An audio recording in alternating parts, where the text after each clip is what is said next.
What's good, YouTube? It's your boy Leo coming to you guys with yet another video. So, we gotta talk about Monday Night Raw from last night. This is pretty much gonna be a recap, and I'm gonna be talking about Monday Night Raw. I'm not gonna talk about everything that took place on the show, but I'm gonna talk about just some of the key things that did happen, and where do I think these stories will progress as we head into SummerSlam, as we head into Money in the Bank, and potentially the rest of this year. So we're gonna get into it right now. So we start off the show with Miz being on commentary because Pat McAfee was not there, and it was very surprising because they were in Indianapolis, and he is very well known when it comes to Indianapolis and everything that he's done there, his NFL career and all that. So it was very surprising that he was not there. But if we're being honest, it kind of makes sense because there was a something that did take place on the Pat McAfee show regarding the Wyatt Six, where it looks like they were doing something on that show, and I guess they were hijacking it, or maybe what the case is, maybe something did happen on the Pat McAfee show that we don't know and we will see in the future. And they might play like a clip or something of them attacking people. Maybe that's what they're doing. We will see.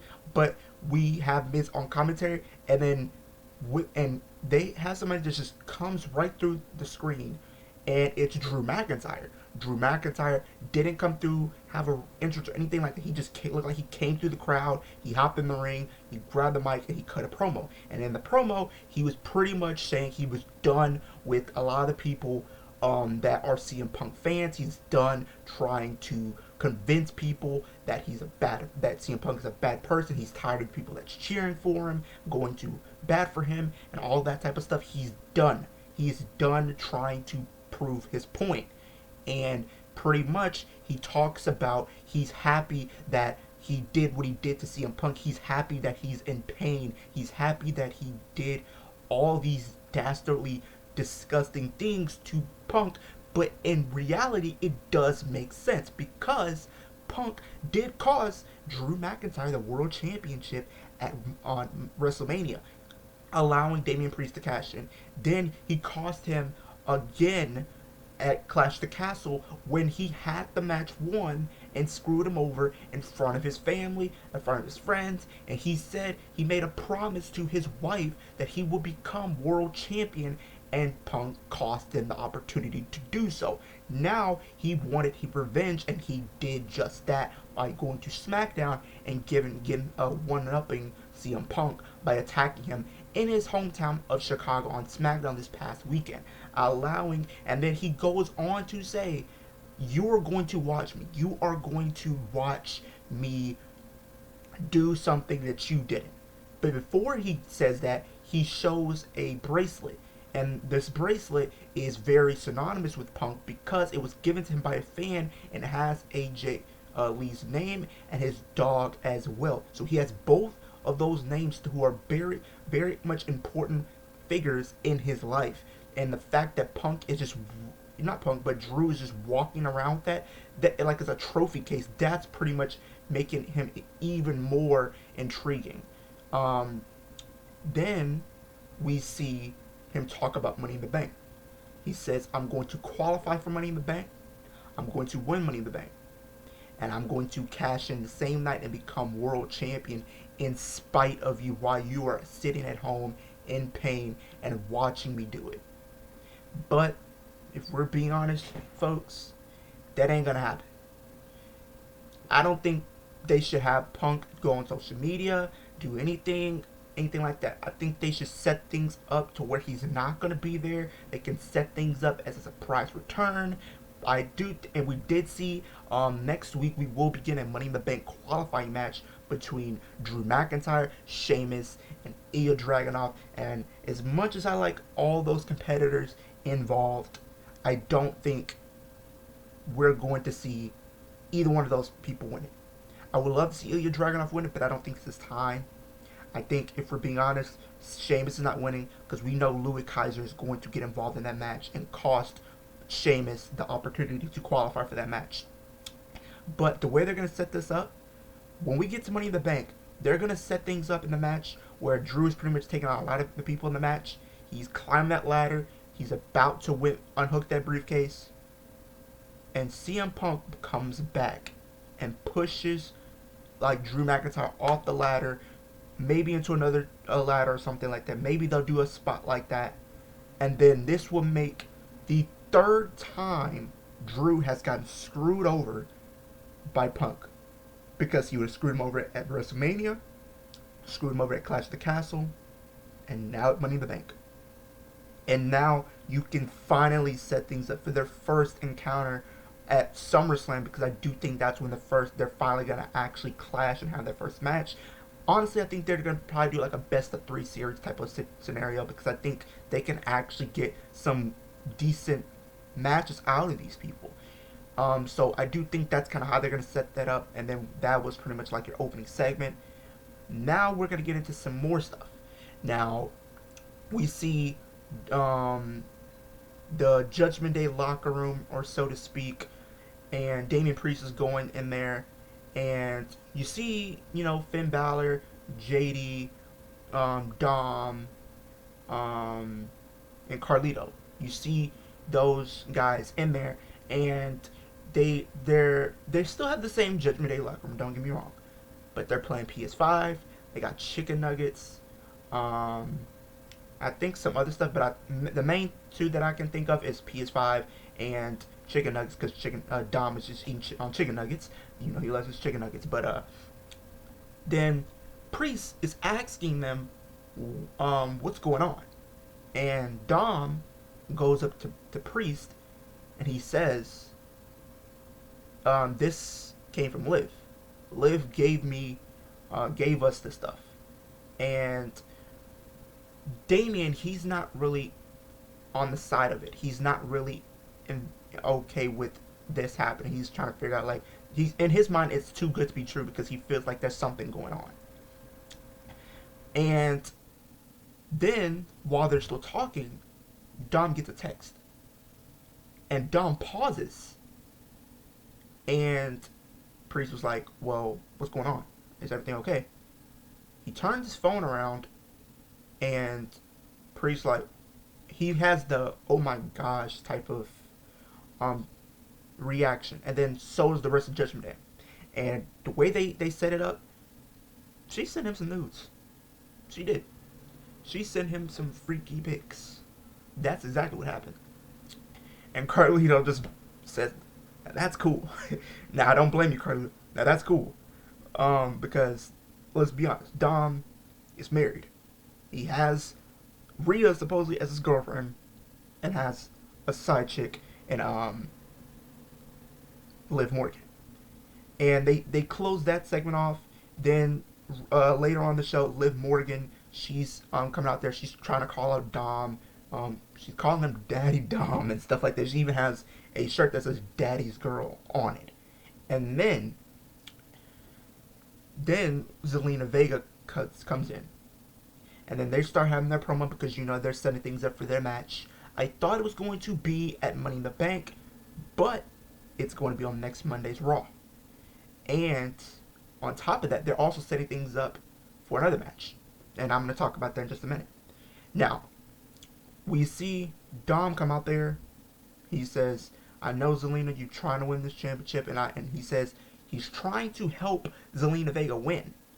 Now for Dom, he's still on the fence of what's going on. He's really not fully buying into what Liv is doing. But I think what they're doing is waiting till Rhea Ripley comes back, because when Rhea Ripley comes back, you're going to have that match. And when you do have that match, I think then we can see Dom turn and align with Liv. Because if we're being honest, Liv does have a point. Liv does have a point, which she's been saying. The only reason Dom has ended up being with Rhea is because she was beating the crap out of him every single week until he decided to join. But Liv hasn't done any of that. All Liv has been doing is showing him affection, showing him love, and everything. She's really much been doing more for the Judgment Day, it seems like, if you're really in hindsight. But, they get into it. Liv and Zelina, they start to get into it. Zelina says Liv just got this, I think it's the sloppy seconds. I think that's what they said. and then the crowd was just going crazy for it. I mean, let's be honest. I'm pretty sure a lot of people, myself included, can say we've been zombies seconds. Let's just be honest. I'm just saying. Um, but still, that was a cool moment nonetheless. Then they start to get into it, but then Rey Mysterio comes down here. Rey Mysterio comes down to try to break it up, and Dom attacks Rey. And then the way they play it up, it looks in Liv's mind, you saved me. You saved me from potentially getting hurt. You saved me from whatever was going on. Now, honestly, the way I thought they were setting it up when Rey Mysterio came out there, they was going to about to do a mixed tag. Now, maybe they do that. Maybe they can. Maybe they can set that up at some point down the line if they want to continue this feud. Because we have Dom versus Rey next week, and we have Liv defending the Women's World Championship against Zelina Vega next week. Now, we know there is going to be some Judgment Day interference in probably both of those matches, probably, if we're being honest. And then but we're gonna get into some more Judgment Day stuff in just a little bit. But then we see the Wyatt Six. They had a tape that they gave to or Nikki Cross. Pretty much Sister Abigail. I guess that's their name that she's gonna go by. She gave a VHS tape to Michael Cole, and they sent it to the production truck to be played and everything like that. And you have Bray Wyatt, not Bray Wyatt, but you have on the video you have Uncle Howdy and Bo Dallas. Now, I love this. This right here really did give me goosebumps because Uncle Howdy and Bo Dallas were talking, and Uncle Howdy was talking to Bo. He was like saying, "How do you feel about your brother passing? How did you feel about that?" And Bo Dallas, he talked about, it felt like everything was just taken away from him. He talked about, how him and his brother wanted to be on top together, and I really wish we did get that. It sucks and it's unfortunate that Bray Wyatt sadly did pass away. R.I.P. to Bray Wyatt. But I do think they could have done something really huge with those two because Bo Dallas was the real like brother of Bray Wyatt, and I really feel like they could have done something where they could have both been on top. And I think they were going to get to that at some point, and everything. And then he felt like when that happened, everybody forgot about him. He felt like people are just looking at him and just saying he's just Bray's brother, that there's nothing more to him. He's just a great value Bray Wyatt. People look at him that he's not going to do anything prominent, that he's just trying to make money off the Bray Wyatt name, and he's seeing all these different things be said online. And honestly, in all hindsight, I think to an extent a lot of people have their reasons why. But I do think, but if you really want to be honest, Bo Dallas did have some input on the Uncle Howdy character because he was Uncle Howdy. If we're being honest, he was Uncle Howdy. So it's not him pretty much taking over or anything like that. It's pretty much him wanting to continue his brother's legacy, wanting to keep his brother's name alive. That's what he's doing, and I think a lot of people that can relate to that. People can relate to potentially losing somebody and wanting to keep their name alive by doing something in their honor to keep them going. And I think a lot of people can resonate with that. But I feel like that was a very emotional, impactful moment that did give me goosebumps. It still does, even now that I'm talking about it. And then we get to Damian Priest. He goes into the Judgment Day locker room later on in the show. He was pretty much getting ready for a Seth Rollins segment that he was going to be doing with Seth Rollins, which we're about to get into in just a moment. But he goes into the Judgment Day locker room. Liv Morgan comes out, and she has a chicken nugget, or whatever. But when Damian Priest goes into the locker room, or the Judgment Day locker room, it's just Finn Balor. Finn Balor's the only one in there. Now that's interesting, because we know they've been trying to tease some stuff between Finn Balor and Liv. And I feel like they're going to also continue to tease that because I think they're going to get to their final crescendo at some point. Now, pretty much Finn was like, "Since why are you accusing me? Honestly, she's not as bad as you think. And if anything, she actually came in here to tell me that me and JD have a WWE Women's WWE not why did I say WWE Women's a WWE Tag Team title opportunity in the main event. And pretty much Priest is not really trying to hear it, but he says, "Good luck in your match in the main event." And you can have, and before they close the little segment, before it goes to commercial, Finn Balor's just like looking at him like shaking my head or whatever. And then we have the segment between Rollins and Priest. Priest is just saying, I'm the world champion. I'm better than Seth Rollins. You might be good or whatever the case is, but you'll never hold this championship again as long as I'm holding it. Seth Rollins comes out there. They start to promo it up. They're going at it. And then Seth Rollins adds some stakes to their match because he says, if you really think about it, you want to be world champion right now if it wasn't for the Judgment Day. And Seth Rollins has a point. If it wasn't for the Judgment Day doing what they've been doing, they would not be in the position that they are in. They wouldn't. If it wasn't for the Judgment Day interference, Priest would not probably be world champion. We probably would be seeing Drew McIntyre as champion right now. We probably would be seeing Jey Uso as champion right now. One of those guys would probably be world champion right now, if we're being honest. And then Seth Rollins adds some stakes. He says at Money in the Bank, we're going to compete for that championship. But then he adds some stakes, and I like it. He says if Seth Rollins says if he loses, he'll never challenge for the world championship ever again. Priest is like, okay, that's fine. He's just like, all right, cool. He's confident. But then Seth Rollins, he hit him with it. He says, but if you lose, Priest, we're going to test your theory. We're going to see if you really can stand on your own. Because if you lose that championship, you leave Judgment Day. And boy, oh boy, I gasped when that happened. Because they've been teasing that for a long time. And I don't think they're just going to say something like that and they're not going to go through with it. So this might be an early Money in the Bank prediction. Priest might lose it.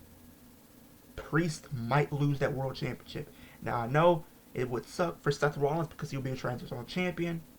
But come on. Seth Rollins versus Gunther on paper, that match is going to kill. That match is going to be a killer match. Let's be honest. Let's be honest with ourselves.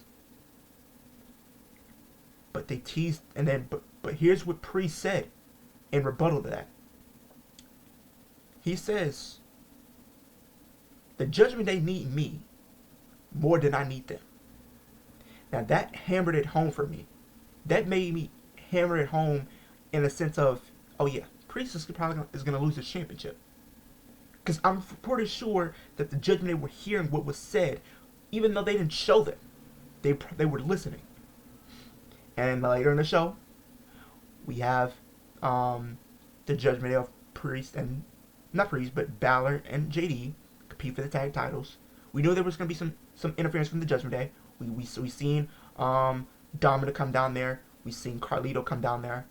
We even seen Liv Morgan come down there.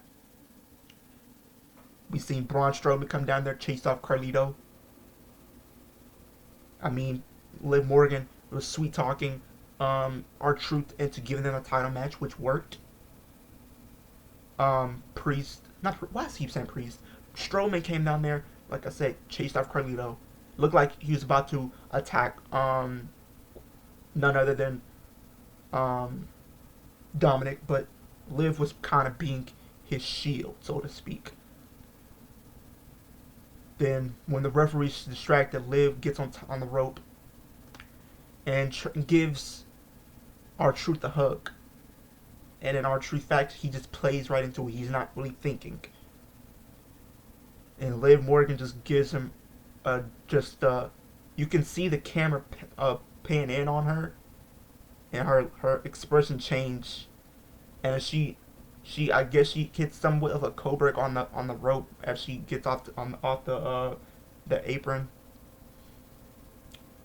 and then Finn Balor hits the coup de grace on R-Truth to win the championships, and now JD and Finn Balor are the new tag team champions.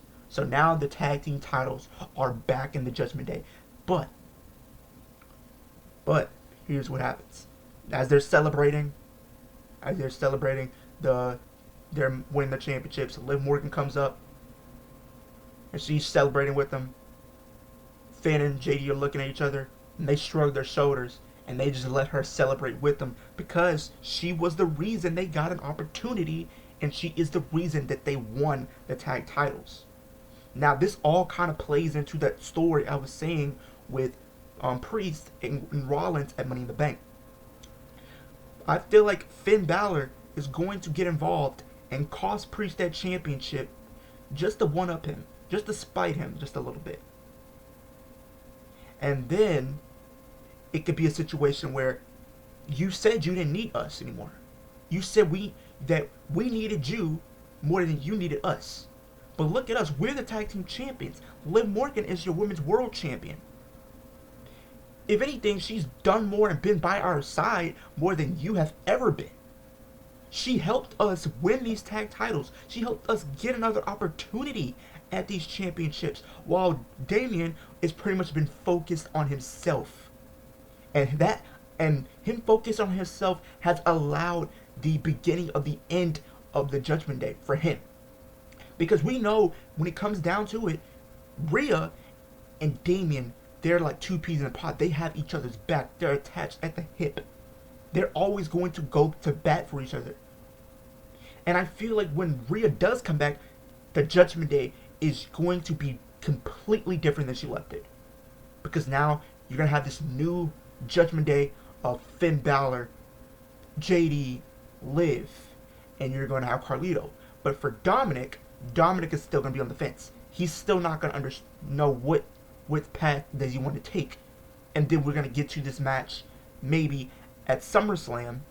Or if not SummerSlam, maybe they build it for Bad Blood, because that is the potential pay-per-view that will be coming back this year in October. And if they set things up right, this could be a Hell in a Cell match. And whenever they do have a match, whether it's a Hell in a Cell match, regular match, whatever the case is, that's when we see Dom turn on Rhea and he aligns with Liv and the rest of Judgment Day. So now you have pretty much Priest being kicked out of the Judgment Day because he lost the match and he gets beat up after to solidify he's out of the Judgment Day. I think that's how they set it up. Because everybody in the Judgment Day has pretty much been okay with Liv hanging with them except for Priest. If you really think about it, Liv has pretty much had a lot of more communication with Finn and Dom and JD. And we're not really Carlito, but Carlito, he'll be there too. She's pretty much been having conversations with them, but not Priest. So that lets you know that's pretty much how they're going to set it up. And I feel like, let's be honest, WWE is known for this. They're not going to tease something and they're not going to go through with it. If they're going to dangle something like that, look what happened when they did Becky and Rhea at that press conference. They weren't going to, tease that and not go through with it and have it be at that meeting, which they end up doing. So I think the same thing can be said here. They're not going to tease, oh, if you lose that championship, you leave Judgment Day. They're not going to tease that and not go all in with it. I don't think it's going to be a clean loss for Priest, no. There's going to be some shenanigans, and I think those shenanigans are going to cost Priest the championship and cost him his spot in the Judgment Day. And I think the way they're setting up, I know a lot of people say, if that's the case, with Priest being kicked out, would Finn Balor be the new leader? No.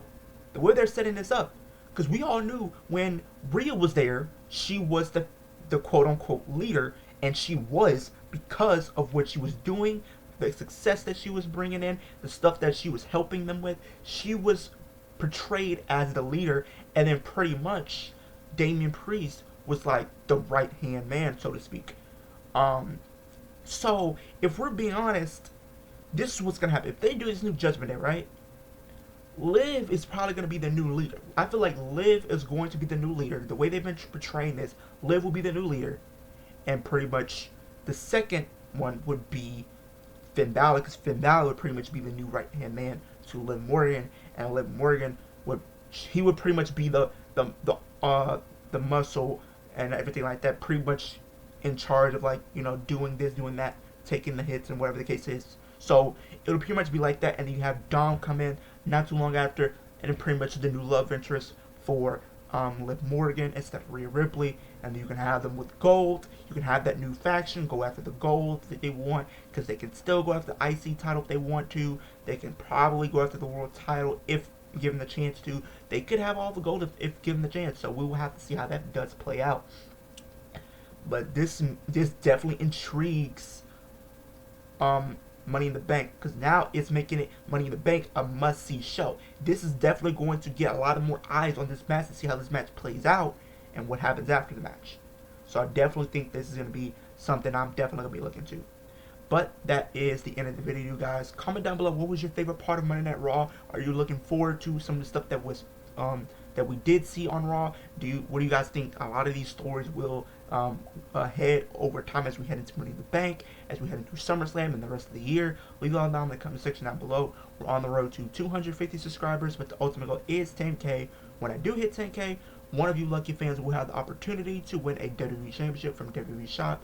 If you want to have the opportunity to start your collection, add to your collection, whatever the case may be, subscribe to the channel. It's absolutely free. You can always change your mind in the future, but why would you want to do that? I'm pretty much trying to give you guys daily wrestling content.